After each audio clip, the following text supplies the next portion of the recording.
Hello and welcome to CollectaThoughts, the show where I collect my thoughts on a video game, and today we have an interesting one, Yu-Gi-Oh! GX Tag Force for the PSP, also known as Yu-Gi-Oh! GX The Beginning of Destiny for the PS2, or Yu-Gi-Oh! GX Tag Force Evolution for the PS2 as well. It's just a different region name. But while these are all the same game technically, I will say that I did play the PSP version because that's the one I remember playing as a kid, so that's also the one I had an interest in finishing. But be aware that they are legitimately basically the same game as well. But the PSP one is the original and the one we're talking about here. The beginning of the Tag Force series, a series very popular within its genre, or I guess more precisely within its fandom of Yu-Gi-Oh, of course. And I think the Tag Force series is probably the most popular game within the franchise, maybe only rivaled by something like Duelist of Rose, or one of those early games that people remember because it's connected to the original series. As the name implies, this is based on the GX series of Yu-Gi-Oh, which for a lot of people is probably when they stopped watching the show. I personally was the right age to watch it, so I very much did, and it is one of my favorite Yu-Gi-Oh series. And like I hinted at before, I have quite the nostalgia for this series of games. The PSP was the first console I ever owned, and so it also meant that these Yu-Gi-Oh games were also the most accessible to me. And there are a lot of these games. I believe there are 7 games under the Tag Force banner, I guess I would call it, with some of the later entries never really making it to the West, with some of them not even making it to North America, which is not a problem for me, but you know, just be aware, Americans. You can't play Yu-Gi-Oh! GX Tag Force 3, just saying. Funny enough, that's actually the one I played the most. It's the one I actually remember finishing as a kid, and it's the one I probably won't be reviewing, but that's fine.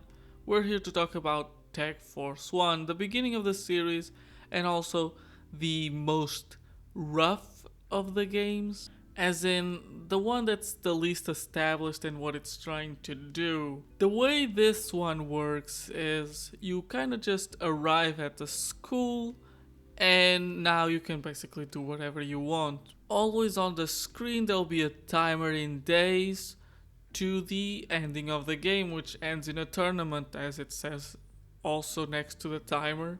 And if you really wanted to, you could just sleep every day and go straight to the ending. It would not be very hard. Of course, you'd have a very underdeveloped deck, but you could do it. Actually, I say underdeveloped deck, but you have a water deck, Umi deck primarily, and I actually think you can, with a few cards, transform it into a fairly usable one. So, you know, if there's people speedrunning this game, I'm sure they already know what to do, but I personally wasn't speedrunning this game and was just playing normally.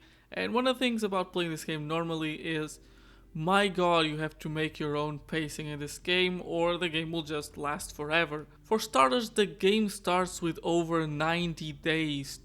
So you have about 3 months of in-game time to get ready for this tournament, and with each day, unless you have an event, you have about 16 hours, which are divided into 30-minute segments, so you have in total 32 times to move around within a day. And you're probably thinking, so you have about 32 duels you can do in a day, which already sounds like a lot. But actually, this is legitimately just to move around. Time only moves when you move from a location to a location, or, and very thankfully, when you want to. You can go to your bedroom and move the time forward to a specific time. I don't know what you expect me to say there. And thank God, because at some point you're gonna feel confident with your deck well before the 90 days end, and you really just want to be skipping to some events maybe. But it's not like there's nothing to do in this world that you want to be skipping,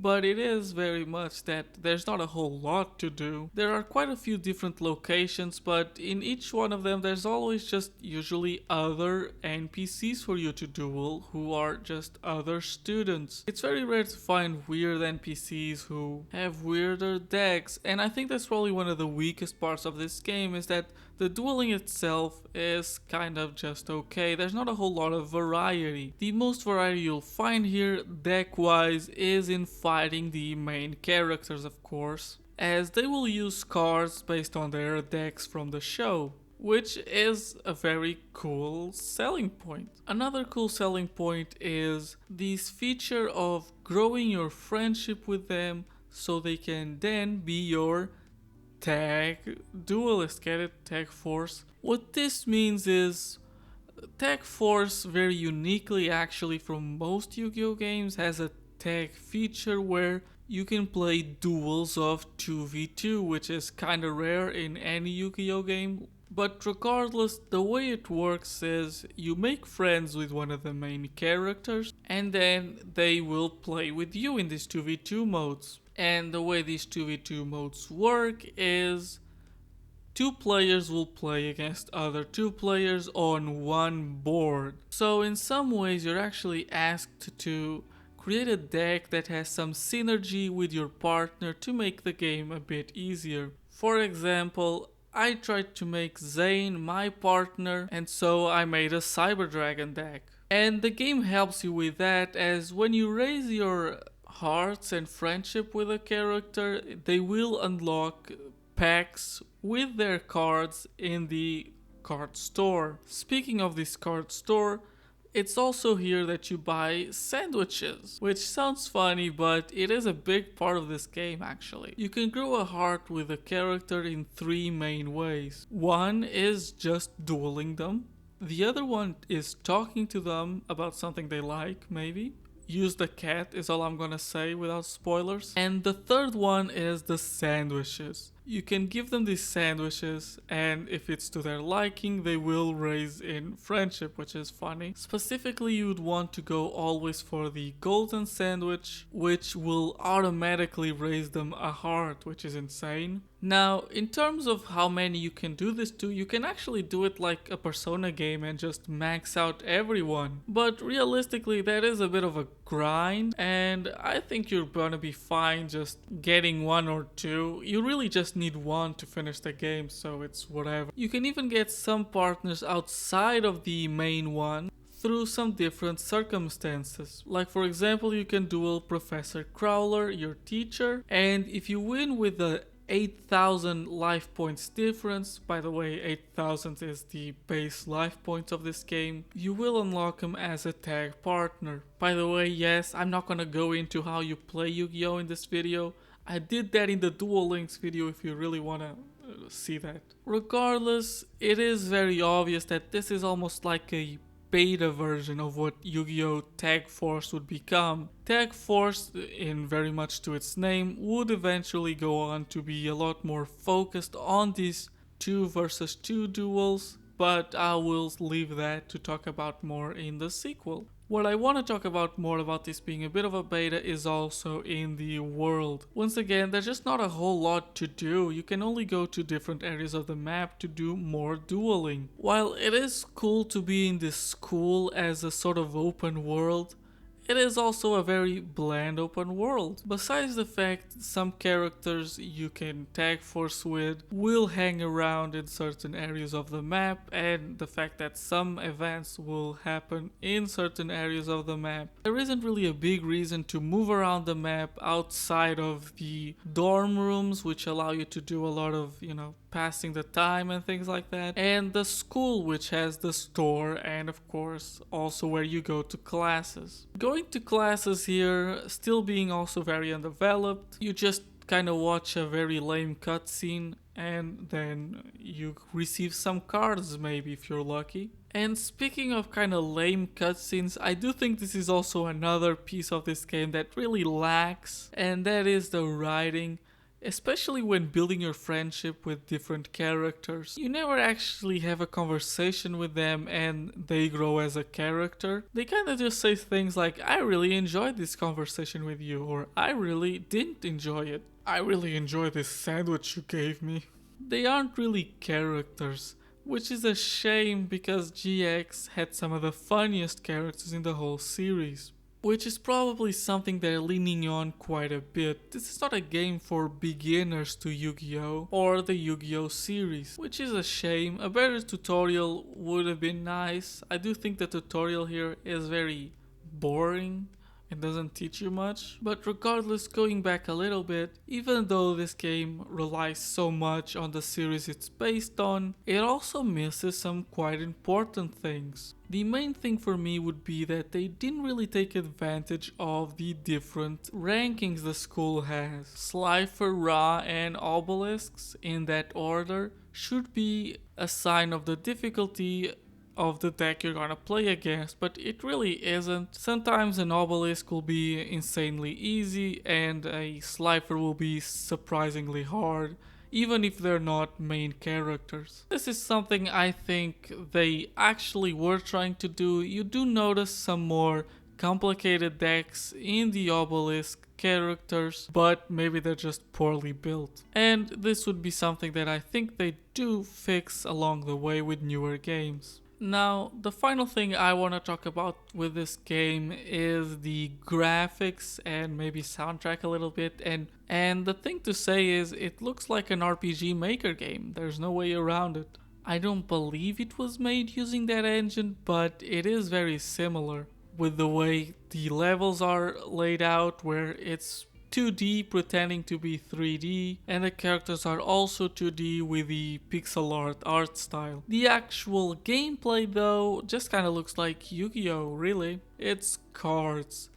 This is actually where maybe the PS2 version would be better to play as, because at the end of the day the cards are just JPEGs, and playing the PSP version on the emulator, that becomes very obvious. These cards were not meant to be seen on a screen bigger than 5 inches. That being said, it is playable enough, especially if you do already know something about Yu-Gi-Oh! And something that they did do well was just putting the text of the cards in actual text and not have it, be part of the JPEG, because that would be unreadable basically. Also, I said I would mention the soundtrack, and it's really because it also just sounds like generic RPG music. Be prepared to listen to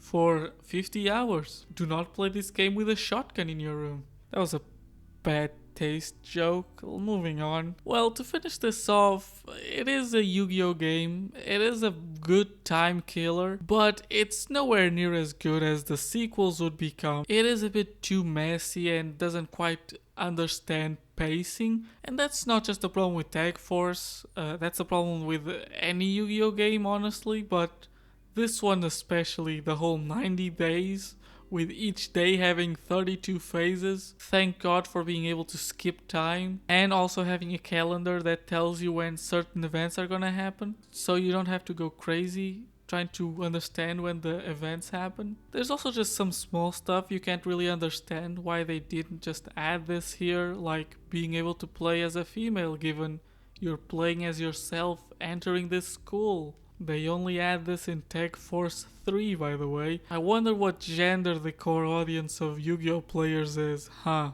But anyways, to finish this off, Yu-Gi-Oh! Tag Force on the PSP is getting a 6 out of 10. I still enjoyed. The actual Yu-Gi-Oh! Features are solid, and there's just a lot of nostalgia in playing in this world against these characters. So in terms of recommendations, it is mostly for those people who have nostalgia for Yu-Gi-Oh! GX, that I would recommend this game to. It is not the Tag Force I would recommend if maybe you just got into Yu-Gi-Oh! And you want a game to play and you're okay with emulation. Because honestly, if you just got into Yu-Gi-Oh! My recommendation would probably be one of the Tag Force games. Because mostly of their formula of just kind of putting you in this world and allowing you to kind of grow your deck in a very organic way. I think is good for people getting into the genre, even if I think this specific one not very good for beginners. But you know, I am gonna be reviewing some other Tag Force games, so maybe stick around for that and I'll tell you which one to play. Even if you have nostalgia for GX though, this isn't even the one I would recommend, especially since it also doesn't have some other fan favorites yet. Personally here, I maybe recommend Yu-Gi-Oh! GX Tag Force